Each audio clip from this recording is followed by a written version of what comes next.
How's everybody doing? My name is Daniel Solot. I really like getting to do this part of the show where I get to introduce myself to the crowds because my last name is Solot and a lot of people can't pronounce it. Like they'll do Solid or Solot.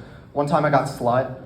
I was at a Little League baseball game and someone came up to me and my Instagram at the time was D-Solot and he was like, I think I know you. You're D-Slut from Instagram, right? And I was so offended. I was like, I have one shirtless picture, but I'm not D-Slut from Instagram. I think names fascinate me overall. Like there's so much meaning behind them. I was on this website looking up the meaning of names and I came across the name Kennedy. And what it told me was that the name Kennedy means deformed head. Which is like, did it mean that before he got in the convertible?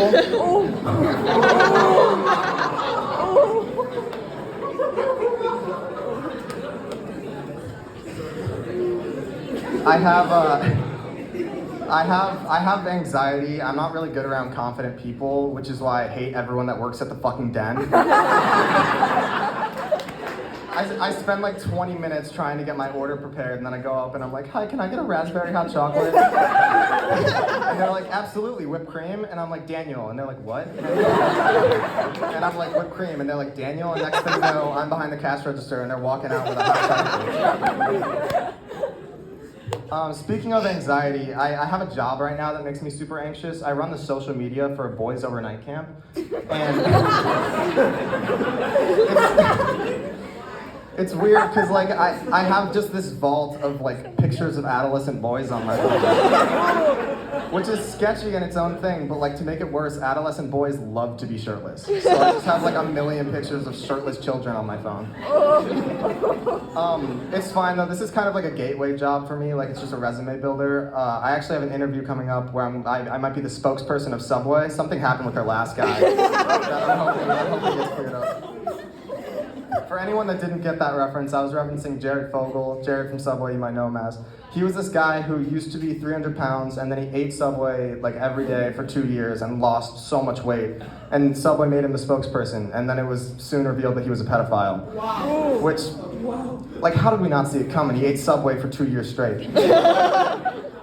I think that his motto must have been, I pay $5 to eat a foot long, and I'll pay you $100 to eat 4.5 inches.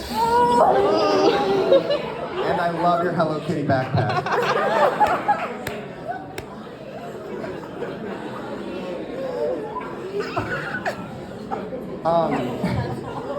There's this statistic that I think we probably all know, that in recent history, women have been making 70% of what men make for the same job. We all know that statistic, right? Yeah. A lot of douchebag guys will be like, that's not true, show me the numbers, show me the research. And I did the research, I have it. You can look it up on Amazon. The Diary of Anne Frank sells for $7 and Mein Kampf sells for $10. Look it up. The scariest person in the world to me is my ex-girlfriend's dad. Is anyone else scared of their significant other's parents? Yeah. They're terrible people. So I started dating her my sophomore year of high school, and for a little background, her mom was a priest, her dad was a dick. When I first got my license, I was gonna take her and her little sister out for ice cream, and I went over to their house.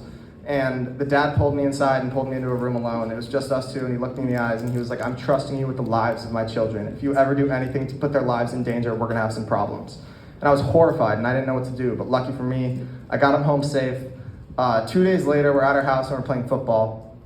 And he comes out to ask if he can play with us, and I give him the football. And he throws it at my girlfriend, and it slips her hands and it hits her in the stomach.